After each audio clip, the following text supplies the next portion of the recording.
And welcome. It is the Brett Winterble Show, News Talk 1110 99.3 WBT. Great to be here with you. 704-570-1110. That's the phone number to be a part of the conversation. Here we are, ladies and gentlemen. We are just about almost 7 days from the election, right? Come next Tuesday, we're going to be out there voting. If you haven't voted early, I think they started voting in this election in some of the more progressive places. I think they started voting in 2017 in this election. It's ridiculous. I used to be very excited about going and voting on Election Day. Always felt it was a very special thing every 4 years. But like everything else, every other grand American tradition, we dilute it, we water it down, and we spread it out.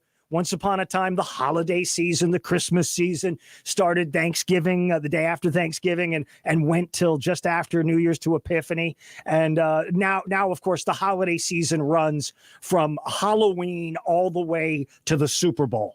And so, we want more. And this has been certainly an amazing time to binge, to consume, to overconsume, to hyperconsume every little thing. And that's why I'm so happy. I'm so happy that I decided to start doing the Devious Motives podcast. The Devious Motives podcast is at episode 24.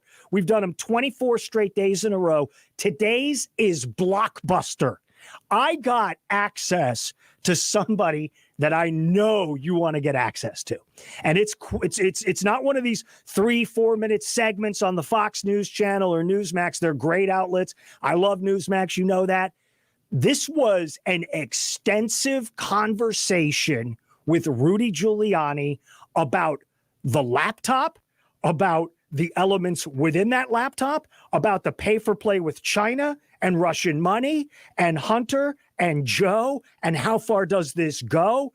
It is a huge interview that I had. We're talking about almost 20 minutes worth of conversation happening. And so I'm going to let you hear at 4:20 today. I'm going to let you hear a big chunk of that over the air. And then you're going to be able to go over to the Devious Motives podcast and listen to the whole thing tonight. It is it is mind-blowing. It is eye-opening. There's nothing in there that's not family-friendly. I mean, you can be listening to it in the car. There's obvious allusions to some of the stuff that Hunter was involved with and has been involved with, but nothing that's going to it's friendly listening radio. It's just an amazing journey into deception, double dealing, worshiping two masters. I mean, all that sort of stuff.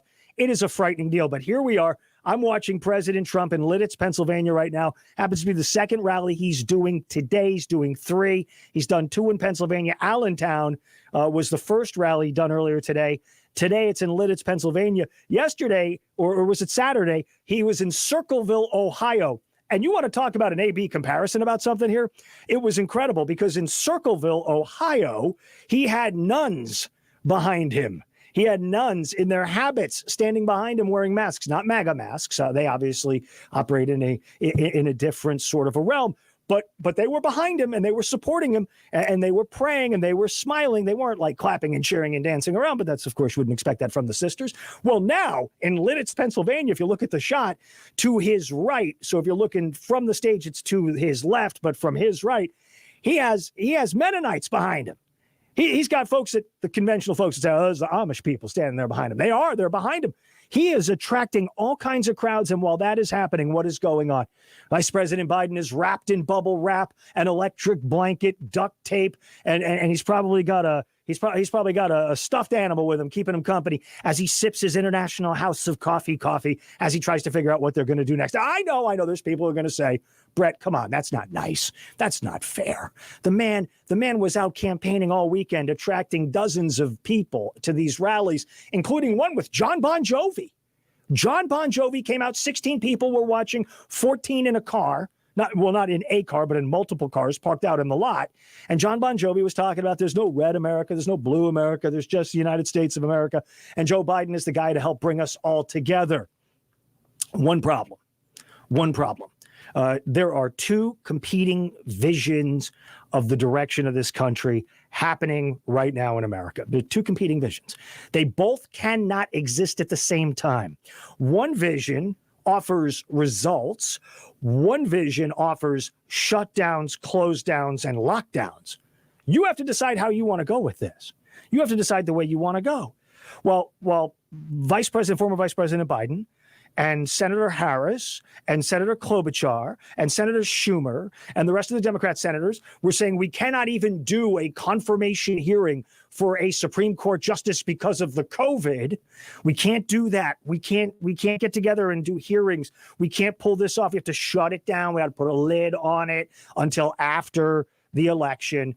You had Republicans and President Trump coming out of COVID quarantine there at Walter Reed and getting treatment, hitting the pavement and saying, let's get going on Amy Coney Barrett. Now, looks like tonight at 7:26 Eastern time, that's the 30-hour rule cutoff kicking in, that you're going to see her confirmed to the Supreme Court. There were lamentations and the gnashing of teeth and all the sort of stuff that you would expect happening from people who don't want to see that proceed, but it is now proceeding. What I say when I bring up the idea of results and progress and moving forward is you've seen 300 judges confirmed. You've now got on the cusp of 3 federal judges that are going to be confirmed to the Supreme Court in the first term, 3 justices to the Supreme Court in the first term. Why does this matter?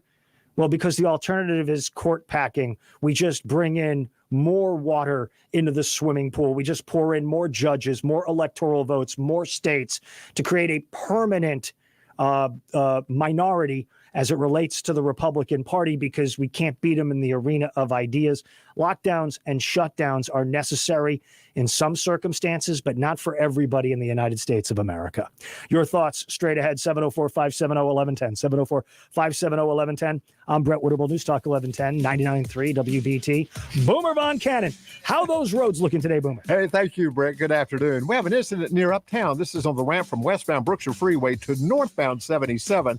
And about 3 vehicles appear to be banged up in this incident. This is affecting the ramp from Brookshire to 77 North. So if you're on Brookshire, you may want to go with Graham Street to Statesville Avenue, or just continue on Brookshire up to I-85, then swing right back over to 77 to get around this. Again, it's on the ramp from westbound Brookshire to northbound I-77. Have an incident to the south, outbound South Tryon near Yorkmont Road, and to the northwest, Valleydale Road near Fred Alexander Boulevard. Boomer Von Cannon, WBT Traffic. Now with a news update, Mike Doyle. Thank you, Boomer. Now, the Trump family member bringing the presidential campaign back to Charlotte this week. Tiffany Trump, the youngest daughter of President Donald Trump, will be campaigning for her father in Charlotte on Tuesday. They're billing the event as a breakfast with Tiffany, and it's targeting young women voters. Details of exactly where this event will be held have not been released. It's to happen about 10:45 in the morning. Joe Gillespie, WBT News. Ivanka Trump also scheduled to visit Charlotte this week, Wednesday, for a Q&A with supporters of her dad. And Charlotte police looking for answers, not Charlotte police rather, but in Salisbury, police are looking for answers about the murders of a mother and son over the weekend using a very personal weapon. Details on that story coming up at 3:30 in the newscast. We'll check the weather forecast next. WBT News Time, 3:14. Man, 2020 has just been a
3. Woody's newest location is now open on Lawyers Road in Mint Hill.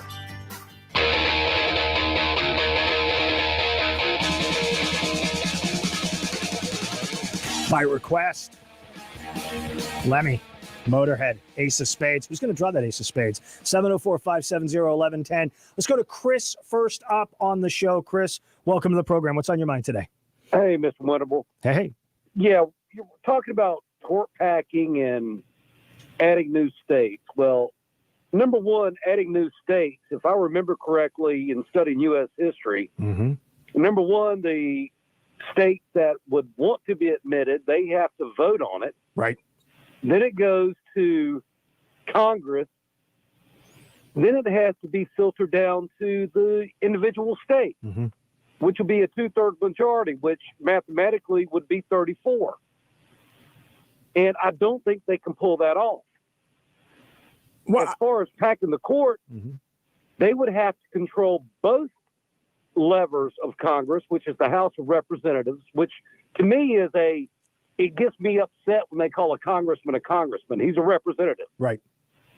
A senator is a congressman as well. Is that not correct? Well, they're in the Congress, yes, but a senator is a senator, a representative is a representative. You're correct. Right. So they would have to not only control both those, but the president.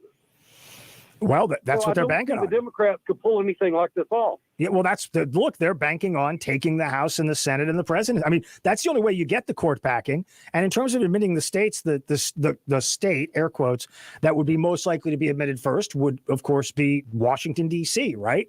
And that's the first thing. So that gets you 2 more senators. That gets you the ability to kind of move your voting in that direction. But what about the states that would vote on them we don't, but we don't know yet, right? We don't know what the state legislatures are going to look like after Election Day. If somehow there's a wipeout, and you have a record number of Dems taking over legislatures, Schumer's going to think that's game on, and Pelosi's going to think that's game on. I'm not saying this happens in a week or in 2 months, but what I'm saying is from a long-term perspective, and these folks love operating on the long term, they will go and try to. I have no doubt that they would try to do that. Zero doubt. Okay, well, look, last question. Sure. Is that when the District of Columbia was formed, right? It was split it was a center between the North and the South. Right. And I think there's a declaration saying it can never be a state. It is the center of government. Now, the only way Washington, D.C. will become a state is if corrupt Democrats want to change the Constitution. Well, I think everything is on the table here, Chris. I think everything is on the table. If they're that hot, that angry about this, I don't put anything past them in terms of going for whatever fix they can possibly go for. Let me go to Bill next up. Bill, welcome to the program. What's on your mind? Hey, Brett. I wanted to thank you so much for your comments about 15 to 20 minutes before the debate. I was tried to call on Friday, but was preempted by some guy named Donald Trump Jr. But your comments were so valuable when you talked about if the worst happened in terms of the election, that we still have our country. We're not going to fall apart, and it was just very reassuring. Good. I'm glad it helps you, and it's an important thing to remember when you look at this country. This country is not Washington, D.C. It's not the federal government. This country is you. It's me. It's the people who are out there getting up and going to work anonymously every single day to feed their families and take care of folks, the kids who are going to school, the adults that are coaching them in sports in a modified kind of world. That's what's the special sauce that's America. It's not a Biden or a Trump or a Pence or a Harris or an Obama or a Bush. America is bigger than those individuals who operate as stewards or folks that want to steer this country in a different direction from time to time. This country endures because of the magic that we have, the blessings that we have, the providential protections, I believe, that we have. Think about what we've been through with this pandemic going on almost 9 months, right? You're talking about a world that another country hit as hard as we've been hit would have descended into complete and total chaos. I mean, I'm talking street revolutions and all that sort of stuff. Yeah, we've had protests, BLM and Antifa go out there. The Antifada does what they do. But by and large, we're a nation at peace. And you can get up and go to work, or you can shop for groceries, or you can take your kids out to the park, and you don't have to worry about marauding gangs. Not yet. Not yet. Jim, you're up next. Welcome to the program, Jim. What's happening? Yeah. Hello, Brent. How are you? I'm good. How are you? Yeah. I kind of agree with you in a sense that things will go on, but in this case, there isn't a kind of an existential reason for alarm. And I think a lot of what's going on in the opposition, the political party, and the climate are indicative of the erosion of the standards of conduct and behavior. When you have a democratic process, an ideal such as we enjoy, this experiment relies on people, at least two sides, with standards of integrity and decorum that say, I will reach across, shake your hand, and we will have these checks and balances, due process, and we will appeal to these ideals, these standards of higher ideal to mediate this process. And they just are not doing that. They're not interested in doing that. They're just interested in deviating and perverting the system just so they can win and install themselves in power for the sake of power. Okay. Control the population. Let me jump in here then, Jim, and I appreciate you calling and saying this. By the way, we're streaming live out on WBT's Facebook page, my Facebook pages, Twitter, YouTube. We're out there streaming live video for this hour. I just thought I would let you know. Let me say this. This is why elections have consequences, right? You feel like they're not playing fair. Go out and defeat them, get control, and then you can dictate terms. Elections aren't about cooperation and patting each other on the head. They're kinetic combat in a political arena. And then afterwards, you try to secure wins and peace to the best extent you can. 704-570-1110. I'm Brett Winterble, Newstalk 1110 99.3 WBT. Mike Doyle's got the update. Police continue to investigate the stabbing deaths of a mother and her son in Salisbury over the weekend. 61-year-old Deborah Green Brumley and her son, 38-year-old Jonathan Lee Brumley, were both found dead inside their home that is here off of Lincolnton Road. Investigators say a family member returned to this house and found that mother and son and that they were dead. Police said that the two had been stabbed multiple times. Investigators with the Salisbury Police Department and the State Bureau of Investigation stayed on a crime scene there until Sunday morning. And they did tell me today they don't believe that this was a random attack, but they have not made any arrests at this point or talked about any suspect information. And that's WBTV reporter Dave Wisnett. The Senate set to confirm Amy Coney Barrett to the U.S. Supreme Court. Republicans expected to overpower Democratic opposition vote this evening to confirm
phone number live in Charlotte, 704-570-1110. I have Rudy Giuliani coming up at 4:20 today. We did a very, very wide-ranging, long-form conversation earlier in the day. I'm going to let you hear about half of it. The rest of it in its entirety, it'll run in its entirety, over on the Devious Motives podcast page, where you'll be able to download and hear the entirety of our conversation. It runs about 16 minutes or so of us talking back and forth about a number of the things that are moving the needle out there. But let me say this up front. This is Rudy not compressed to a 5-minute Fox interview or a 10-minute Newsmax interview. This is Rudy kind of fleshing out what it is that he suspects is going on vis-a-vis China and Joe Biden. Of course, Hunter and the side deals you heard about with Tony Bobolowski and all those other folks who are front and center now. And in fact, I do ask Rudy a couple of very hard questions about what he's trying to say. I do get around to the issue of whether or not this investigation is analogous to the ones he was doing in New York City as a U.S. attorney in the 1970s and 1980s to take on the commission, the 5 families of organized crime in New York City. I ask him about that. I also ask him about what it means that everybody apparently is aware now of what arrangement could have been cobbled together with the Chinese. Does that harm Vice President Biden's value in the eyes of China? And we do get into some detail about the hard drive, what's on that hard drive, what he saw. He's actually had possession of it. He has seen it. He's seen the images. Very, very shocking information. Though, as I'm saying, telling you this, it's not prurient. It's not the sort of thing that you can't be playing in your house. He's professional about it. He's just giving us the details of what it is he's got in front of him and what it is he thinks he's going to find out as he continues to pursue this. He also does an A-B comparison very effectively between himself and the current president, between Donald Trump and former Vice President Joe Biden. So it's certainly an eye-opening conversation. 60 Minutes last night, they did the interview with the different candidates, right? We know that the president walked out of the 60 Minutes interview last week, then posted it the morning of the debate on Thursday. That was when you saw Tony Bobolowski come out and be a part of the conversation as it relates to the arrangements with Hunter Biden. But Norah O'Donnell sat down with Joe Biden last night, asked Joe Biden about these contentions of corruption. Here's what Joe Biden had to say about that to Norah O'Donnell on 60 Minutes. Go. Do you believe the recent leak of material allegedly from Hunter's computer is part of a Russian disinformation campaign? From what I've read and know, the intelligence community warned the president that Giuliani was being fed disinformation from the Russians. And we also know that Putin is trying very hard to spread disinformation about Joe Biden. And so when you put the combination of Russia, Giuliani, the president together, it's just what it is. It's a smear campaign because he has nothing he wants to talk about. What is he running on? What is he running on? Okay, so there could be Russian disinformation as part of this campaign. Iranian disinformation as part of this campaign. We know the Lincoln Project got caught up actually parroting some of that misinformation in the campaign last week. They were caught and burned for what they did when Chris Wray and, of course, DNI John Ratcliffe came out and said, look, the Iranians and the Russians are trying to play games with this election. Look at how people were talking up the Proud Boys. That was a meme. That was something that was put out by the Iranians along with the Russians. And of course, you have the Never Trump Nation dutifully retweeting it and spreading the word out there. So it's entirely possible that there's Russian disinformation as part of this campaign. There's no indication that the Russians took a laptop to a Wilmington, Delaware computer repair shop as part of Russian disinformation in the hopes that the owner, who is legally blind, would then be able to fake up some work, call Rudy Giuliani or call Rudy's lawyers or call Steve Bannon or any other boogeyman you want to use and help to push the Russian narrative, right? I mean, there's none of that. So one of the great exchanges that took place happened earlier this morning. It was Andrew Ross Sorkin on CNBC talking to Tom Cotton about this disinformation, this laptop stuff, and social media clamping down on the ability to hear this information. Andrew Ross Sorkin says, hey, none of this stuff that's coming out about the Bidens has been verified. So legit newspapers and by extension, social media platforms shouldn't be trafficking in it. Go. The media is not doing the country any favors by essentially ignoring this story. Senator, I wanted to make 2 points. One is that the media industry, at least the media industry that I know, has been trying to investigate this and has not been able to corroborate the story. I would also note the Wall Street Journal, which is owned by News Corporation, which also owns the New York Post, has not been able to corroborate the story and said so quite directly in the Wall Street Journal today. In the news pages of the Wall Street Journal. So just to clarify, it is not that the news organizations are not looking into this, it's that they haven't been able to corroborate the story, and a responsible news organization wouldn't therefore report it. Now, the next piece of this is you're talking about the tech companies censoring such quote-unquote news. If, in fact, the tech companies had quote-unquote liability like news operations do, you wouldn't want them to be reporting something that they couldn't corroborate, no? Do you mean like the Russian collusion hoax and the Steele dossier that you reported on for 4 years, Andrew? Well, look, that's a different conspiracy targeting a different guy. A lot was revealed in that clip. We'll talk about it straight ahead. Take your phone calls. 704-570-1110. Brett Winterble, News Talk 1110, 99.3 WBT. Boomer Von Cannon's got a look at the roads. Hey, thanks a lot, Brett. We have an incident uptown Graham Street at 12th. That's on Graham right next to Brookshire Freeway.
Brett Winterble Show, News Talk 1110 99.3 WBT.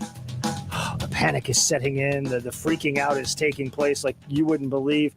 And let me give you a good example of this. This is Jim Clyburn. Jim Clyburn's an interesting character.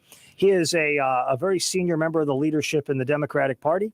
He is from the state of South Carolina, and he is credited in large measure with getting Joe Biden's ship righted, because he was on his way out. He was on his way to DOA land when Jim Clyburn came in and saved him and got him the state of South Carolina. Palmetto State goes for Joe Biden in the Democratic primaries and the caucuses, and he's off to the races, and now he's taking on the President of the United States, Donald Trump.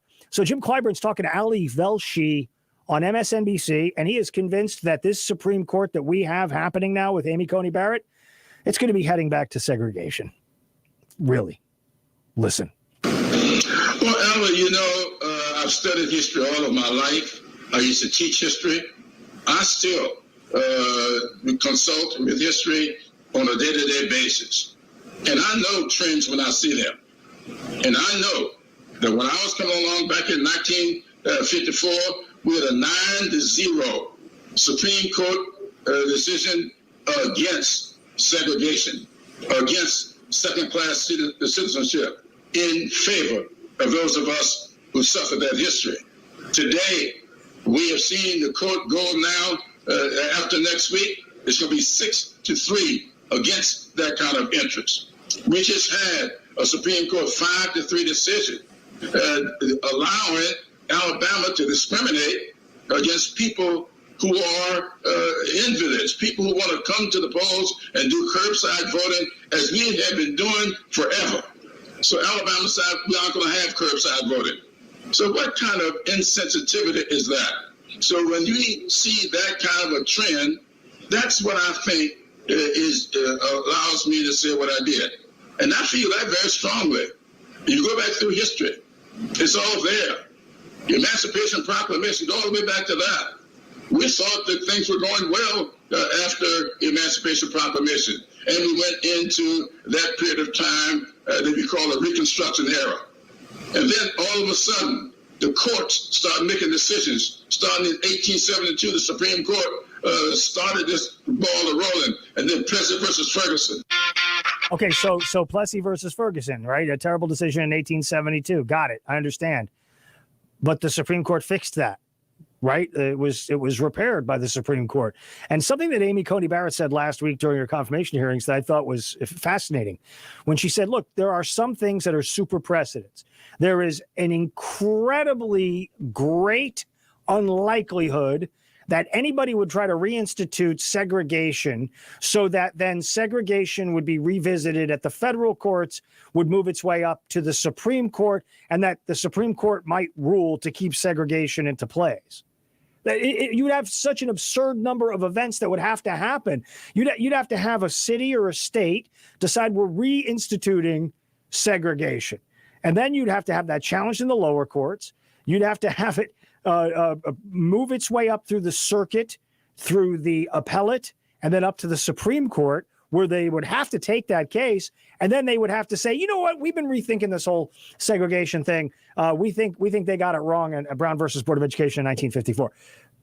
It's just not going to happen. Unfortunately, what you have during a presidential election like this from Jim Clyburn is a man who's crying wolf. He's running around and he's saying it's going to be the end of civil liberties, the end of freedoms, the end of all those different things that are out there. And what he's doing is he's stoking panic and fear. And I get that. He's a politician. That's what politicians tend to do. Oh, boy. Look at this. What are we seeing live right now on Fox? Joe Biden suddenly shows up in Pennsylvania. Joe Biden had put a lid on his campaigning today at 10:30 this morning. He put a lid on it at 10:30 this morning. President Trump's done 2 rallies so far, Allentown and another community there in Pennsylvania. He's on his way to go do a 3rd rally tonight, and he's been calling out Biden all day saying he's tired, he's exhausted, he won't go out, he can't go out, he won't go campaign, he's not trying to fight for you people. And now all of a sudden you have Chester, Pennsylvania, like magic. Joe Biden shows up on a street corner. He's on a street corner, no tie, heavy jacket, no mask, And he's trying to be relevant to the news cycle. His aides, his handlers, Kate Bedingfield et al., probably got on the phone and said, Joe, you gotta get up here to Chester, Pennsylvania, and speak in Pennsylvania. I thought you had a lid. Did he have a lid because he had a lid? What's going on with Joe Biden? Well, yesterday, Joe Biden did something he shouldn't have done. He announced he was campaigning against George.